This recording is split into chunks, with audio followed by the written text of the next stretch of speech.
Belakangan, kehadiran pesulap merah atau Marcel Radival ramai diperbincangkan publik. Hal itu dikarenakan pesulap merah membongkar trik-trik dukun yang ada di Indonesia.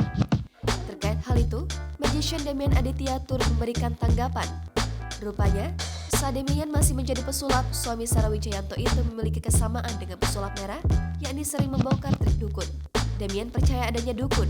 Bahkan, memang beberapa di antara mereka melakukan trik dukun dengan cara yang lebay. Alhasil, atas aksinya itu ada pihak yang tidak suka dan Demian pun dikirimi santet. Hal tersebut diketahui oleh sang istri, Sarah Wijayanto. Sedangkan pesulap merah sendiri tak percaya dengan santet. Menurut pesulap merah, santet hanya buatan dari dukun. Untuk itu, sebagai orang yang pernah berkecimpung di dunia sulap dan pernah dikirimi santet, Demian mengingatkan pesulap merah bahwa sebenarnya santet ada setelah dirinya merasakan sendiri. Seperti diketahui sebelumnya, pesulap merah semakin banyak dikenal orang saat berseteru dengan Gus Samsudin yang memiliki padepokan pengobatan bernama Nurzat Sejati.